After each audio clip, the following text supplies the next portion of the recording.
This story is titled, My Mother Wants Me and My Siblings. To forgive our older brother for stealing our other brother's fiancé.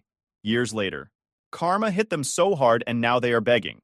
Hey everyone, we put a lot of time and effort into finding these stories to keep bringing you the best content. If you enjoy what we do, it would mean the world if you hit that subscribe button. Your support really makes all the difference and keeps this journey going strong. Thanks so much for being here with me. Now let's start the video. OP starts by saying, I've always thought my family was different. Not in some dramatic movie-style way or anything, but just in how tight we were. Growing up, we had this unspoken rule about loyalty that our parents drilled into us like it was the most important thing in the world. Blood is thicker than water was practically the family motto. Our parents would always say that when they were gone, the only people we could truly rely on were each other. They had this weird way of teaching us about loyalty that looking back was kind of extreme. If one of us snitched on a sibling, it didn't matter who was in the wrong. Both of us would get punished. Like, if Mike stole candy and I tattled, we'd both lose TV privileges for a week. My mom would say, the problem isn't the candy, it's the broken trust. It made no sense to me as a kid, but now I get it. They weren't trying to raise perfect kids. They were trying to raise a family that stuck together no matter what. The thing is, it actually worked. My siblings and I grew up really close. There's Mike, the oldest at 29, who always had this golden aura around him. He was the typical firstborn son type, athletic, popular, and charming. He was the guy everyone wanted to be or be with. Then there's my older sister, Anna, who's 26 and probably the most level-headed of all of us. She's the one you go to when you need advice or someone to help you figure out your life. Luke, 25, is my closest sibling. He's the quiet one, but not in a shy way. He's just thoughtful. And then there's me, the baby of the family at 22, who probably knows way too much about everyone's drama because I'm the one they all vent to. Out of all of us, Luke always felt like he had the most to prove. He wasn't as naturally talented as Mike or as academically gifted as Anna. Everything he achieved, he worked for. While Mike breezed through life, Luke was grinding to get noticed. I think that's why we bonded so much. I saw how hard he tried, and I respected the hell out of him for it. Mike, though, Mike was just that guy. You know the type, the star quarterback who dated the head cheerleader and somehow still aced his math tests. Even as a kid, he had this air about him, like he was destined for bigger things. People were drawn to him, and he loved the attention. But while everyone else saw him as perfect, we knew he could be selfish. He wasn't mean or anything, just thoughtless. He'd take the last slice of pizza without asking or borrow your stuff without returning it. Small things that added up over time. But because he was Mike, no one ever called him out on it. My parents definitely played favorites, even if they didn't mean to. Mike could do no wrong in their eyes. If he got in trouble at school, it was the teacher's fault for not understanding him. If he slacked off at home, they'd say he was just tired from football practice. Luke, on the other hand, had to fight for every scrap of attention. If he brought home a B on his report card, my dad would ask why it wasn't an A. If he made the basketball team, Mike would joke that he was only on the bench. I could see it hurt him, even if he tried to laugh it off. But despite all that, Luke idolized Mike. He wanted so badly to impress him, to be seen as an equal. He worked out religiously to keep up with Mike's physique and even joined the same gym as him. He'd ask Mike for advice about girls, even though Mike's advice was always terrible. It was like he was chasing this impossible standard, trying to prove he was just as good, if not better. And honestly, I think Mike liked having Luke look up to him. It fed into his ego. For a while, though, everything seemed fine. Luke found his own way to stand out, working a great job and building a life he could be proud of. And then he met Sarah. Sarah was, well, she was perfect for Luke. At least that's what we all thought at the time. She was smart, funny, and kind of nerdy in a way that matched Luke's personality. She brought out this side of him that we hadn't seen before. More confident, more relaxed. When he proposed to her after 2 years of dating, we were all over the moon. He was the first of us to get engaged, and it felt like a milestone for the whole family. Even Mike seemed genuinely happy for him, which should have been my first red flag. Looking back, there were signs. Mike and Sarah got along a little too well. At first, it seemed harmless. Sarah was bubbly and outgoing, and Mike was his usual charming self, but sometimes their jokes felt like inside jokes, ones Luke wasn't part of. They'd sit next to each other at family dinners and talk like old friends. Luke never said anything, but I could tell it bothered him. He'd glance at them with this look I couldn't quite read. I didn't think much of it at the time because, like I said, loyalty was everything in our family. The idea that Mike would betray Luke in any way was unthinkable. We were raised to have each other's backs, no matter what. And Sarah? She seemed so genuinely in love with Luke that the thought of her straying never crossed my mind. Luke wasn't the type to open up about his feelings easily. He'd always been the strong, silent one in the family. So when he finally told me he was having doubts about Sarah and Mike, I could tell it wasn't something he'd decided on a whim. It wasn't like he wanted to believe it either. The way he said it, quietly, almost like he didn't want the words to exist, it broke my heart a little. We were sitting in my living room, just the two of us, when he dropped it on me. "Do you ever feel like Sarah and Mike are weirdly close?" he asked, staring down at the coffee table like it had the answer. "Weird how?" I asked, genuinely caught off guard. "I don't know," he said, rubbing the back of his neck. "It's just, sometimes it feels like they're too comfortable around each other, like they have their own thing going on. And I'm just there." I tried to brush it off at first. "They're probably just friendly. Sarah's outgoing like that. And you know how Mike is. He's like that with everyone." Luke nodded but didn't look convinced. "Maybe," he muttered. But then he added almost to himself, "It just doesn't feel right." That night stuck with me. Not because I believed him right away, but because of how much it seemed to hurt him. Luke wasn't paranoid by nature. He didn't jump to conclusions or overreact. If he was feeling this way, it had to be for a reason. Still, I told myself it was just in his head. Sarah loved Luke. They were planning a wedding. Mike might have been selfish sometimes, but he wasn't cruel. It was easier to believe that Luke was imagining things than to confront the possibility that he wasn't. But then I started noticing things. Little things. The way Sarah would glance at Mike when she thought no one was looking. The way Mike seemed to go out of his way to make her laugh. Once, during a family barbecue, Sarah and Mike were sitting together on the patio, deep in conversation.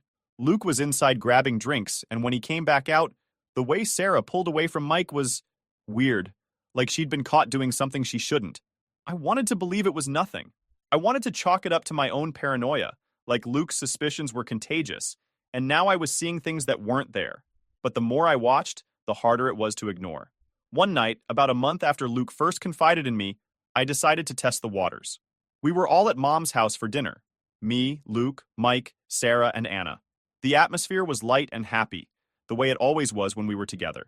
At one point, I made a joke about how Luke and Sarah were like an old married couple already, always bickering but clearly in love. Everyone laughed, but I noticed Sarah's laugh was a little forced. And Mike? He didn't laugh at all. Instead, he gave this awkward half smile and looked down at his plate. It was such a small thing, but it sent a chill down my spine. If there was nothing going on, why did they both look so uncomfortable? I started paying closer attention after that. Not in a creepy, stalking way, but just observing. Sarah always seemed more animated around Mike. Her eyes would light up when he walked into the room, and she'd lean in just a little too close when they talked. Mike, for his part, seemed to thrive on her attention. He'd tease her in ways that felt less like a brother-in-law and more like something else. One night, I caught Mike looking at Sarah in a way that made my stomach turn. It wasn't a friendly look or even a casual one. It was longing. I remember thinking, no, I'm just imagining things. But deep down, I wasn't so sure. I tried to bring it up with Luke again, but he shut me down. "I don't want to talk about it," he said sharply. "I'm probably just being stupid." "You're not stupid," I said. "If something feels off, you should trust your gut." Luke just shook his head.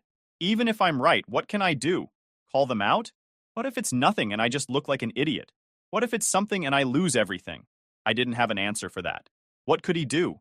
Confronting them would blow up his entire life. Ignoring it would eat him alive.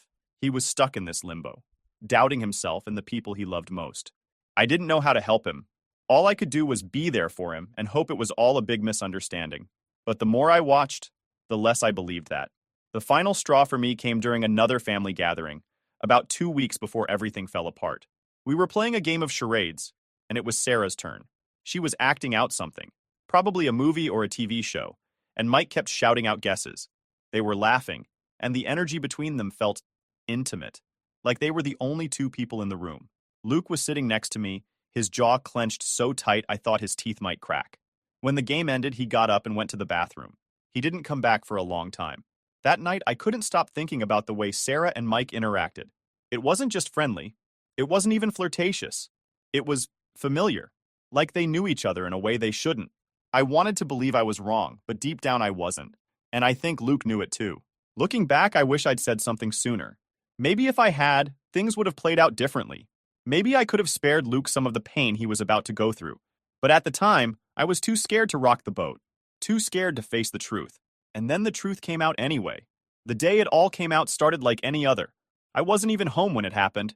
I got a call from Luke in the middle of the night, his voice shaking like I'd never heard before. He didn't even make sense at first. It was like his words were tripping over each other, and I could hear how wrecked he was through the phone. All I caught were the words Sarah, Mike, and cheating. By the time I got to his place, he was sitting on the couch, head in his hands, looking like he'd just been hit by a truck. There was an empty beer bottle on the floor, and his phone was lying face down on the coffee table like it had betrayed him too. When he finally looked up at me, his eyes were red and swollen, and it was clear he hadn't stopped crying for hours. "She left," he said, his voice hoarse. "She fucking left. What do you mean she left? Where did she go?" I asked, trying to piece it together. "To Mike's." He spat the name out like it physically hurt him. She said she's in love with him, that she's been in love with him this whole time. It felt like the air got sucked out of the room.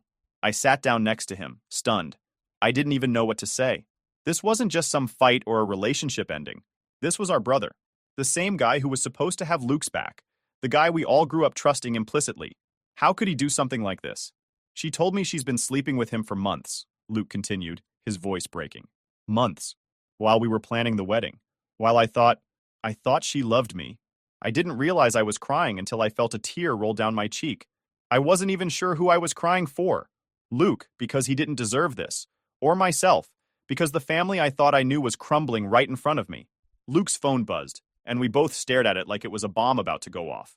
He didn't pick it up, but I saw the name on the screen. "Mike. That asshole keeps calling," Luke said, his voice hardening. "What does he even want? To apologize? To explain? Like there's anything he can say that'll make this better." I didn't have an answer for that either. What could Mike possibly say? "Sorry I stole your fiancé?" It was so absurd that it almost didn't feel real. The next morning, after Luke finally passed out on the couch, I decided I couldn't just sit there and do nothing. I drove to Mike's house, barely able to see straight through the rage clouding my vision.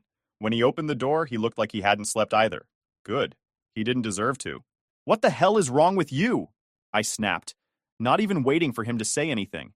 "Do you have any idea what you've done?" Mike tried to interrupt, but I didn't let him. "No, shut up. You don't get to talk. You don't get to explain this away. You've destroyed him, Mike. Destroyed him. And for what? Some girl. Are you really that selfish?" "She's not just some girl," Mike finally said, his voice defensive. "I love her. I wanted to punch him. I've never wanted to hit someone so badly in my life." "You love her?" I repeated, my voice dripping with sarcasm. "Wow, that makes it all better, doesn't it? Forget the fact that she was your brother's fiancé. Forget the fact that you've ruined our family. As long as you're in love, it's fine, right?" Mike didn't say anything. He just stood there, looking at me like he was the victim in all of this. It made me sick. "You've always been selfish," I said, my voice shaking with anger. "But this is a whole new level. I hope she's worth it, Mike, because you've just lost the rest of us." And with that, I walked away. I didn't wait for him to respond because, honestly, I didn't care what he had to say. There was nothing he could say that would make this okay. When I got back to Luke's place, he was awake and sitting at the kitchen table, staring at his phone. He looked up at me, his eyes hollow. "Did you talk to him?" he asked. "Yeah," I said. It didn't help. Luke nodded like he expected that. "I don't think I can ever forgive him," he said quietly. "Or her." "You don't have to," I told him. "You don't owe them anything." Over the next few days, the news spread to the rest of the family. Anna was furious. Our dad was livid. He called Mike and tore into him, saying he was no son of his anymore. Our mom, though, she had a different reaction. "He's still your brother," she said when I talked to her. "People make mistakes. He's in love. You can't blame him for that." "Can't blame him?" I shot back. "He betrayed Luke. He betrayed all of us. How can you just brush that aside?" "Because he's my son," she said, her voice firm. "And I won't turn my back on him." It was like a slap in the face. How could she defend him after what he'd done? How could she expect the rest of us to just move on? But that's exactly what she did. She started visiting Mike and Sarah, acting like everything was fine, like our family hadn't been ripped apart. And every time she tried to get us to forgive him, it felt like she was choosing Mike over the rest of us. Over Luke. I wish I could say that was the end of it, but it wasn't. This wasn't something that could be swept under the rug. It was a betrayal that cut too deep, one that left scars none of us could ignore. And as much as I wanted to move on, to pretend like it didn't matter, I couldn't. Because every time I looked at Luke, I saw the damage Mike and Sarah had done, and it wasn't something any of us would forget.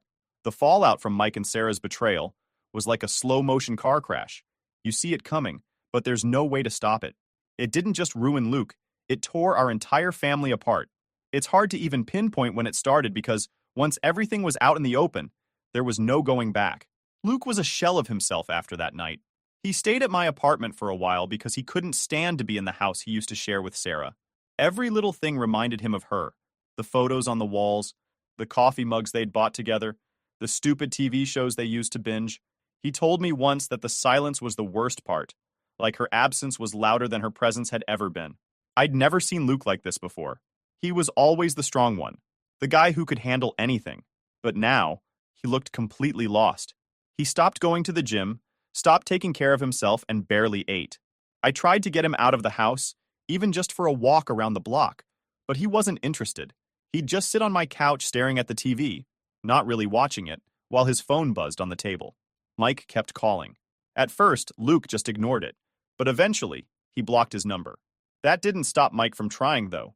He sent emails, texts from random numbers, even messages through mutual friends. He kept saying he wanted to talk, to explain, but Luke wasn't having it. "What's there to explain?" he said one day, his voice bitter. He wanted her, so he took her. End of story. Our dad was just as angry as Luke, but he showed it differently. He completely cut Mike off. To him, what Mike did wasn't just a betrayal, it was a failure of character. Something Dad couldn't forgive. He called me after he found out and said, "That boy isn't my son anymore." I could hear the hurt in his voice, even though he was trying to sound tough. For Dad, loyalty was everything, and Mike had thrown it away. But Mom was a whole different story. She couldn't bring herself to cut Mike off, no matter how much he'd hurt the rest of us. "She's still my son," she kept saying, like that made everything okay. She started visiting Mike and Sarah at their new place, pretending like what they'd done wasn't the giant elephant in the room. Every time I tried to talk to her about it, she'd just brush me off. "You don't understand," she'd say. "He made a mistake, but he's still family." It wasn't just that she forgave Mike. It was that she expected us to do the same.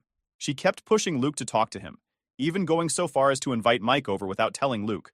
I still remember the day Luke found out. Mom had planned a family dinner, acting like it was just a normal get-together. Luke agreed to come because he thought it would just be me, Anna, and our parents. But when he walked in and saw Mike sitting at the table, he froze. The tension in the room was suffocating. Luke didn't say a word. He just turned around and walked out. I followed him outside, where he was pacing back and forth, his hands clenched into fists. "Why would she do this?" he asked, his voice shaking with anger. "Why would she think this is okay?" I didn't have an answer. All I could do was tell him what I knew he needed to hear, that he wasn't crazy, that he wasn't overreacting, and that he had every right to cut Mike out of his life if that's what he needed to heal. After that, Luke stopped talking to Mom altogether. It wasn't a dramatic decision. There was no big fight or tearful goodbye. He just stopped picking up her calls. I think it hurt him more than he let on, but he couldn't keep dealing with her constant attempts to reconcile him with Mike. It was like she couldn't understand that some things can't be fixed. Anna handled things differently. She was furious, but in her quiet, calculated way. She told Mike exactly what she thought of him in one scathing phone call, and then blocked his number. She still talked to Mom, but their relationship became strained. Every time Mom brought up Mike, Anna would shut her down. "He's dead to me," she told her once. "Stop trying to bring him back." As for me, I was somewhere in the middle. I couldn't forgive Mike, but I couldn't bring myself to cut Mom off completely, even though her actions felt like a betrayal too. She kept trying to play the peacemaker, but all she was doing was making things worse. At one point, she even suggested we all go to therapy together. Her, Luke, Mike, and me. "We need to fix this," she said, like it was just a broken chair or a leaky faucet. "Fix what?" I snapped. "Luke doesn't need therapy with Mike. Mike needs to take a long look in the mirror and realize he's the problem." She didn't bring it up again after that. The final nail in the coffin came when Mike and Sarah got engaged. I don't know what I expected. Of course, they were going to get married eventually. But seeing the invitation in my mailbox still felt like a punch to the gut. They had the nerve to send it to all of us, like they thought we'd actually show up and celebrate their love. I didn't even tell Luke about it at first because I knew how much it would hurt him. But he found out anyway when Mom brought it up during one of her rare phone calls with him. She said I should go, Luke told me, his voice flat. That it's time to move on. Can you believe that? I could, unfortunately. Mom had been saying the same thing to me and Anna for months. Family is family, she kept saying, like that was supposed to make everything better. None of us went to the wedding. Not me, not Luke, not Anna, and definitely not Dad. Mom went, of course. She even posted photos on Facebook, smiling like everything was fine. When I saw them, I felt like I didn't even know her anymore. In the end, the fallout wasn't just about Mike and Sarah. It was about the cracks they exposed in our family, the loyalty we thought we had but didn't. Mike's betrayal was the spark, but Mom's refusal to acknowledge the damage made it worse. And now, nothing feels the same. After Mike and Sarah got engaged, the family split became official. It wasn't like we held a meeting or made some grand decision to go separate ways. It just happened naturally, like a crack in the foundation of a house. The damage was already done, and there was no going back. Mike and Sarah moved into their new life, and the rest of us tried to figure out how to navigate what was left of ours. Luke, understandably, had the hardest time. He stayed quiet about his feelings most of the time, but you could see the weight he was carrying. He wasn't the same person anymore. He used to be this driven, confident guy who could take on anything, but now it was like he was just going through the motions. Work, sleep, repeat. He'd stopped talking about the future, stopped mentioning any of the things he used to be excited about. It was like a piece of him had been stolen, and he didn't know how to get it back. We all adjusted in different ways. Dad became colder, more distant. He wasn't the type to share his emotions in the first place, but after Mike's betrayal, it was like he put up an even higher wall. He refused to acknowledge Mike or Sarah's existence, even in casual conversation. If someone accidentally brought them up, he'd change the subject immediately. For him, they were gone. Simple as that. He wouldn't even entertain the idea of reconciliation, which was one of the few things I actually agreed with him on. Anna threw herself into work. She was already a busy person, but now it felt like she was using her job as a way to escape the family drama. She'd always been the mediator, the one who tried to keep the peace, but even she couldn't fix this. I think that realization hit her hard. She stopped coming to family dinners, stopped answering Mom's calls as often. It wasn't that she didn't care. It was more like she couldn't deal with it anymore. And then there was Mom. Out of everyone, she seemed the most determined to pretend like everything was fine. She kept reaching out to Mike and Sarah, acting like they hadn't done something unforgivable. I'd hear about her visiting their place or going out to lunch with them, and every time it felt like a slap in the face. It wasn't just that she forgave them. That was bad enough. It was that she expected the rest of us to do the same. She kept saying things like, "You can't stay mad forever," and "We're still a family," like repeating it enough times would make it true. One time, she even suggested having a family reunion. "We need to start fresh," she said, like it was that simple. I laughed when she brought it up, not because it was funny, but because I couldn't believe she actually thought that was a good idea. "Mom, no one wants to start fresh with Mike," I told her bluntly, especially not Luke. "Well, he needs to," she said, her tone sharper than I expected. "Holding on to all this anger isn't healthy. Maybe he's not ready to forgive the brother who stole his fiancé?" I shot back. "Did you ever think of that?" She didn't have an answer, but I could tell she was frustrated. I think part of her was angry at us for not letting go, but the bigger part of her was angry at herself for not being able to fix it. She wanted everything to go back to the way it was before, but that wasn't possible. The divide wasn't just emotional, it was physical too. Luke eventually sold the house he'd shared with Sarah and moved to a new apartment on the other side of town. I helped him pack up his stuff, and it was one of the most depressing days of my life. Every box we taped shut felt like another piece of his old life being erased. He didn't say much while we were packing, but at one point, he held up a photo of him and Sarah from when they first got engaged. He stared at it for a long time before finally throwing it in the trash. "Good riddance," he muttered, but I could hear the pain in his voice. Anna moved too, taking a job in another city about an hour away. She said it was for her career, and maybe that was part of it, but I think she also just needed to get away from all of this. She still visited sometimes, but not as often as she used to. I missed her, but I couldn't blame her for leaving. If I had the chance to escape, I probably would have done the same. As for me, I felt stuck. I couldn't leave because I felt like someone needed to stay behind and hold the pieces together, even if it was a lost cause. I kept in touch with Luke, saw Dad regularly, and talked to Anna whenever she had time. But Mom, our relationship became strained. Every conversation with her felt like a tug of war. She'd try to convince me to reach out to Mike, and I'd try to convince her to stop pretending like nothing was wrong. Neither of us ever won. The worst part was that Mike and Sarah didn't seem to care about the damage they'd caused. They were living their lives, posting happy photos on social media, acting like they hadn't torn the family apart. It was infuriating. I wanted to call them out, to tell them how selfish they were being, but I knew it wouldn't make a difference. People like them don't see themselves as the villains. In their minds, they were just two people in love, and the rest of us were the problem for not accepting it. The divide grew wider with every passing month. Birthdays, holidays, family milestones, they all became sources of tension.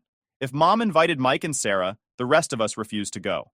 If she didn't invite them, she'd spend the entire time sulking about how incomplete the family felt. It got to the point where we just stopped having family gatherings altogether. It was too complicated, too messy. Looking back, I don't think any of us really knew how to deal with what happened.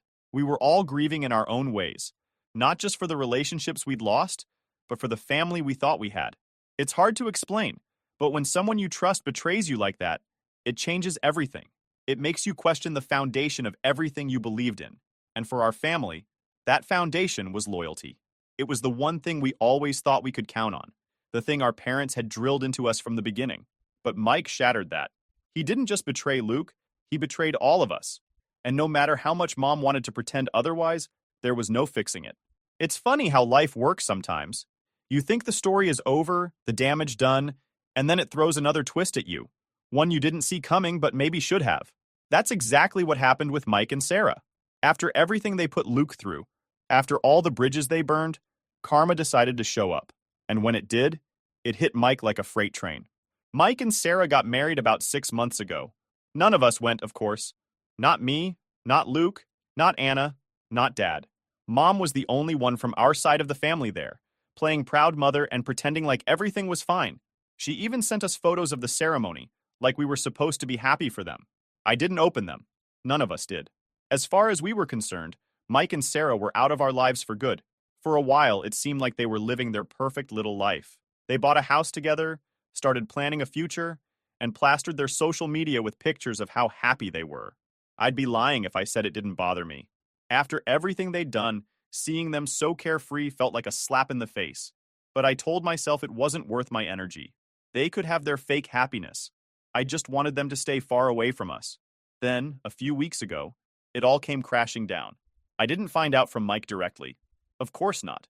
He hasn't spoken to any of us in over a year. It was Mom who called me, her voice frantic and shaky. Mike needs us, she said, like that was supposed to mean something. What are you talking about? I asked, already annoyed. It's Sarah, she said. He caught her cheating. For a second, I didn't say anything. I was stunned, but not for the reason Mom probably thought. It wasn't shock. It was something closer to dark amusement. I couldn't help but think, well, isn't that ironic? Let me guess, I said finally. With his best friend? Mom gasped. How did you know? I laughed. I actually laughed, even though it probably wasn't the right reaction. Because that's exactly what he did to Luke, I said. Looks like karma finally caught up with him. Mom didn't appreciate that. She started going on about how heartbroken Mike was, how he needed his family now more than ever, how we should all rally around him to support him through this. He made a mistake, she said, as if we hadn't heard that line 1,000 times before. But he's still your brother. Mom, I said, cutting her off. Mike didn't just make a mistake. He destroyed Luke. He tore this family apart. And now you want us to feel sorry for him because Sarah did to him what he did to Luke? Are you serious? He's hurting, she insisted. He didn't deserve this. Neither did Luke, I snapped. But you didn't seem to care about that when it was happening. Mom got quiet after that, but I could tell she wasn't giving up. She kept calling, trying to guilt us into reaching out to Mike. She even tried to play the family card again, saying we needed to come together and forgive. But for once, none of us budged. Not Luke, not Anna, not Dad. We were all on the same page. Mike made his bed, and now he had to lie in it. The thing is, I don't feel sorry for him. I can't. This is exactly what he brought on himself. He betrayed Luke in the worst possible way, and now he's getting a taste of his own medicine. I hate to say it, but there's a part of me that feels satisfied knowing he finally understands what he put Luke through. Maybe that makes me a bad person, but after everything that's happened, I don't care anymore. Luke, though, Luke surprised me. When I told him about what happened, I expected him to be angry, or maybe even happy that Mike was suffering. But he just shrugged. Figures, he said, like it didn't even matter to him anymore. Sarah's always been like that. He just didn't want to see it. Does it make you feel better? I asked, curious. He thought about it for a moment before shaking his head. Not really. It doesn't change anything. He's still out of my life, and that's not going to change. Luke's response made me realize how far he's come. He's not angry anymore. Not at Sarah, not at Mike. He's moved on in a way I'm not sure I have. For him, this isn't about revenge or karma. It's just another chapter in a story he's already closed the book on. Anna, on the other hand, had a lot more to say. Serves him right, she said when I told her. I hope it hurts as much as it hurt Luke. Mom wants us to support him, I added, rolling my eyes. Anna actually laughed. Yeah, that's not happening. If Mom wants to coddle him, she can. But don't expect me to play along. And then there's Dad. He hasn't said much about it, but I can tell he's not interested in mending fences. When I brought it up, he just shook his head and said, That boy made his choices. Now he's got to live with them. For once, we're all in agreement. Mike doesn't deserve our sympathy. He doesn't deserve our support. He made his bed when he betrayed Luke, and now he's lying in it. If Mom wants to keep pretending like he's some tragic victim, that's her choice. But the rest of us? We're done. At the end of the day, this isn't about revenge or schadenfreude. It's about loyalty. Mike broke that loyalty when he chose Sarah over his brother, over his family. He can't expect us to come running back now just because things didn't work out the way he wanted. Life doesn't work like that. So, no, I'm not going to support Mike. None of us are, and honestly, I think that's the way it should be. He made his choices, and now he's dealing with the consequences. That's not our problem anymore. As far as I'm concerned, my family is Luke, Anna, Dad, and me. The rest? They can figure it out on their own.